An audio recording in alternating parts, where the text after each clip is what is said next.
안녕하십니까. 7월 4일 금요일 모닝 브리핑입니다. 오늘도 좋은 하루 되십시오.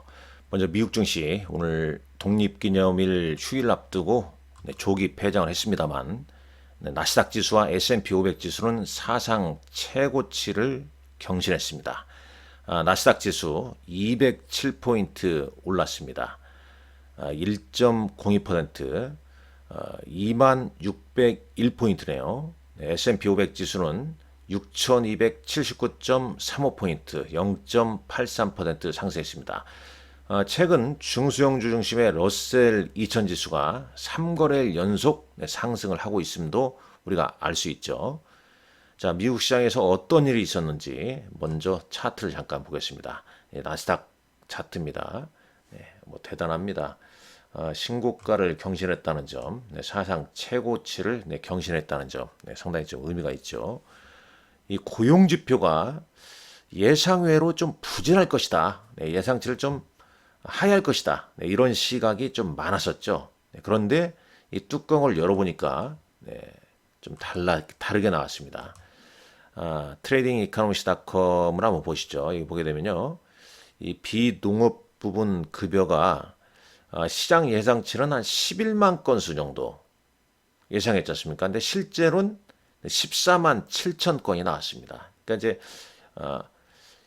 지금 트럼프 관세 정책에도 불구하고 이 비동업 급여가 상당히 좀 줄어들 걸로 시장은 예상했는데 오히려 예상치를 훨씬 상회하는 수치가 나왔죠. 그리고 이 고용 실업률도 한 4.3%로 좀 높아질 걸로 예상했는데 실제는 4.1%가 나왔습니다.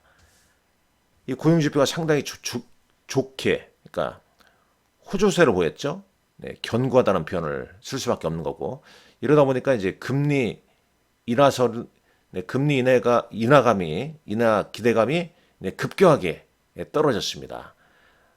이에 따라서 10년물 국채금리랄지 2년물 국채금리는 어떻게 됐을까요? 먼저 한번 10년물 국채금리 이 부분 한번 보고 넘어가겠습니다. 4점, 지금 화면에 지금 아직 안 나오고 있는데요. 잠시만 기다려 주십시오. 여기 조금 시간이 좀 걸리네요. 여기 나오죠. 4.34%로 전일 대비 1.28% 올랐습니다. 오늘 고용지표 호조세 영향이라고 보시면 되겠죠. 이 경제지표 예측도 미국 시장, 그러니까 상당히 미국 시장은 뭐 경제지표, 실적 이런 부분에 따라서 영향을 상당히 많이 받는다는 걸 우리가 알 수 있죠. 이왕 본 거 한번 비트코인 11만 달러 근접했군요. 원달러 환율은 NDF에서 1363원대로 어제 대비 소폭 좀 올랐고요. 반도체, 필라델피아 반도체 지수는 0.64%, 국제유가는 약보합으로 좀 마감했습니다. 빅스 지수는 1.56% 하락 마감했죠. 일단 엔비디아 시총 1위 엔비디아 주가가 기세가 엄청나죠. 지금 159.34달러로 크게 올랐습니다. 지금 이제 월봉짜리를 보고 있는데요. 일봉 차트 한번 보시죠. 153달러로 사상 최고치를 경신하면서 세상에서 가장 귀중한 가치 있는 주식으로 평가를 좀 받고 있습니다.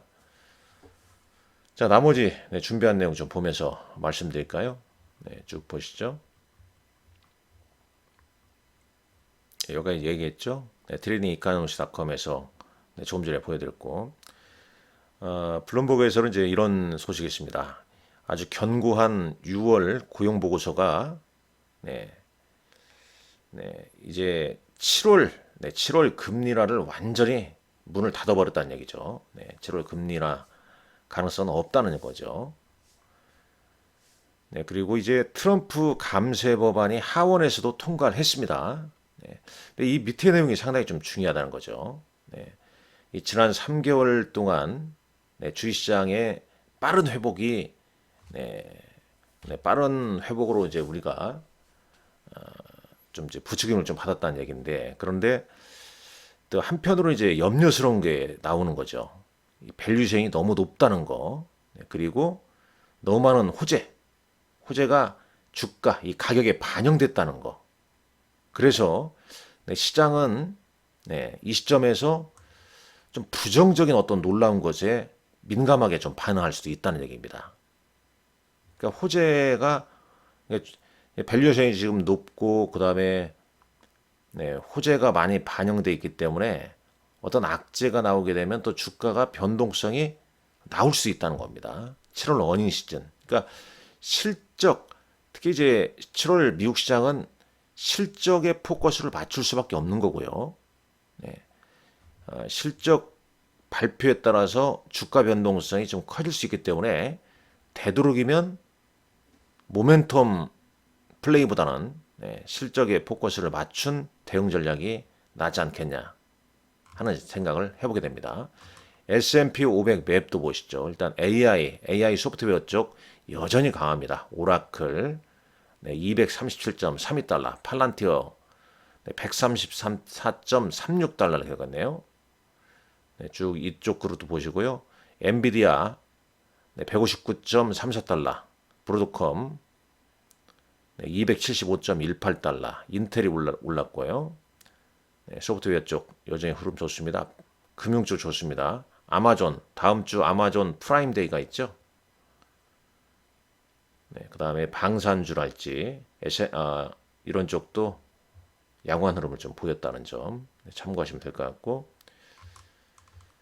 자, 주요 종목군을 한번 보시죠. 엔비디아 조금 전에 차트 봤습니다만은 150달러 뚫으면서 159달러까지 올랐죠. 마이크로소프트 역시 사상 최고가 진행 중에 있습니다.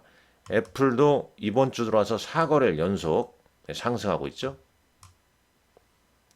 아마존 꾸준한 우상향. 브로드컴 역시 마찬가지고요. 엔비디아, 브로드컴 당연히 뭐 TSMC, ADR도 같이 올랐습니다. 어제 우리 시장은 삼성전자의 힘을 보였죠. 그러니까 이제 바닥권에서 이제 못 움직였던 대형주가 이번 주에 기간 매수세로 강하게 붙였죠. 뭐 삼성전자, 그 다음에 포스코홀딩스나 현대제철, 뭐 삼성 바이오로직스 등등. 반면에 이제 뭐 그런 쪽이 몰라버리게 되면 큰 종목 그러니까 안 움직였던 시총 상위 종목이 움직이니까 뭐 조선이나 방산이나 뭐 엔터나 뭐 이런 것들 다 팔아버리고 그러니까 그런 다 팔아버리는 편은 취소입니다. 그러니까 매도세가 나오고 그쪽으로 쏠려버린 거죠. 그러니까 어제장 보게 되면 뭐 삼성전자나 포스코홀딩스나 현대철, 뭐 삼성바이오로직스라 이런 거 없는 사람들은 상당히 소외감을 느끼는 거죠. 코스피 지수가 3,116포인트를 달성했음에도 불구하고 왜냐하면 시장에서 좋다고 하는 조선, 방산, 뭐 엔터 이런 게 다 밀려버리니까 소외감을 많이 느낄 수밖에 없는 거죠. 그러니까 지금 우리 시장은 로테이션 장세입니다. 로테이션 장세. 로테이션 장세. 어제 그리고 이제 테슬라 상승 영향에 따라 2차전지도 올랐는데 일단 하원에서도 트럼프 감세 법안이 통과되면서 미국의 전기차 보조금이 9월 달로 종료된다는 거. 그렇다면 쇼커버링으로 좀 움직였던 2차전지 관련주에 어떤 영향을 미칠지 좀 체크를 좀 해 보셔야 됩니다. 아무래도 어닝 시즌이기 때문에 눈높이는 아무리 낮았다 하더라도 뷰가 좀 좋지 않은 업종은 7월에는 좀 피하시는 게 좋다라고 말씀드리고 싶어요. 넷플릭스 쭉 뭐 이런 종목군들 뭐 기타 종목군도 한번 볼까요? 여기 시킹 알파에서 제가 이제 관심주로 이렇게 넣는 게 있는데 한번 보시죠. 서클 인터넷 그룹이 어제 하루 빠지고 어제는 다시 올랐죠. 6.87% 올랐습니다. 아이온큐 약보합 보였네요. 대략 뭐 개별 종목은 뭐 요 정도 좀 보면 될 것 같습니다. 오늘 뭐 우리 시장은 이제 금요일장이고 어제 삼성전자의 힘, 특히 이제 외국인과 기관의 순매수, 특히 이번 주 들어와서 기관의 순매수가 연속적으로 좀 이어졌기 때문에 오늘 장에도 기간 순매수가 이어지는지 아주 중요합니다. 아주 중요하다. 이게 말씀드릴 수 있겠고 어제 상법 개정안이 통과가 됐죠. 합산 3%를 통과됐고요. 삼성전자 잠정 실적 발표는 7월 8일로 예상이 됩니다만 여기 한번 쓸게요. 자, 보시죠. 이 기사 잠깐 보겠습니다. 삼성전자 2분기 실적 발표 앞두고 자, 요 기사 내용에 7월 8일로 나와 있는지 한번 잠깐 볼까요?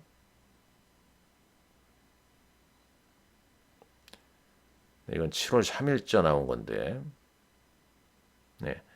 일단 뭐 언론에서는 뭐 7월 처음에는 이제 오늘로 얘기가 나왔는데 지금 뉴스를 막 찾아보게 되면 7월 8일로 좀 나오는 것 같습니다. 7월 8일로 참고하시라. 뭐 오늘 나올 수도 있고 아니면 오늘 안 나오면 7월 8일이다 이렇게 이제 생각하시는 게 좋겠죠. 근데 최근에 이제 삼성전자 주가 흐름은 여기 이제 한번 보시죠. 어제자로 좀 보면요. 어제 삼성전자 보시죠. 외국인보다 기관 순매수가 강하게 계속 유입되다가 어제 외국인이 6천 많이 샀죠.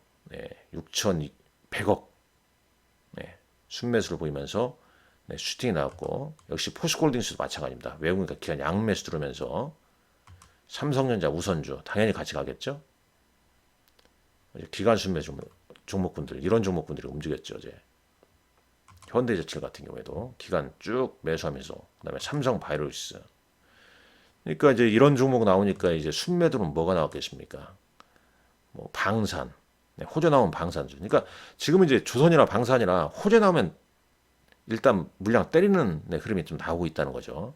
하이브 같은 경우도 방시혁 의장 관련 막 뉴스 나오니까 확 밀려버리지 않습니까? 그러니까 하이브 빠지니까 다른 엔트도 같이 빠져버리고. 그러니까 많이 오른 종목 같은 경우에 지금은 이제 사실상 또 차트를 또 봐야 돼요.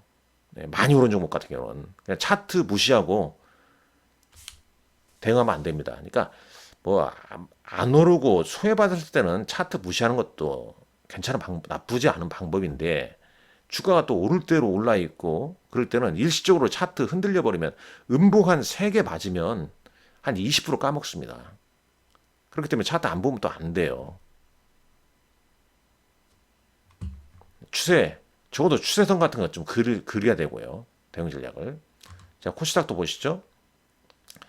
뭐 실리콘2 대주주 지분 좀 매도했다 보니까 완전 뷰가 바뀌어 버리지 않습니까? 기관이 팔아버리니까 주가가 빠져버리고 순매수는 어제 외국인은 휴젤 기관은 이제 이런 종목군들 기관은 이제 반도체 쪽 순매수가 컸죠. 이오테크닉스 등등 오늘도 좀 이어질지 아니면 오늘 반도체 어제 오른 뭐 대형주 좀 올려놓고 장 초반이나 장중에 좀 올려놓고 차익 매물을 또 출회시킬지 오늘 기관 수급이 상당히 좀 중요하다고 저는 봅니다. 이 기관 수급들 최근 기관들 패턴 보게 되면 꾸준하게 이렇게 순매수를 보이지 않았습니까? 다시 한번 보면요 여기서 연속적으로 최근에 이제 기관 순매수가 계속 좀 이어졌죠. 요 패턴의 어떤 변화 이게 지금은 수급이다. 수급이 상당히 시장에 영향을 미치기 때문에 그런 부분을 잘 따지셔야 된다. 이 말씀 드리면서 모닝 브리핑 마치도록 하겠습니다. 오늘도 좋은 하루 되십시오. 감사합니다.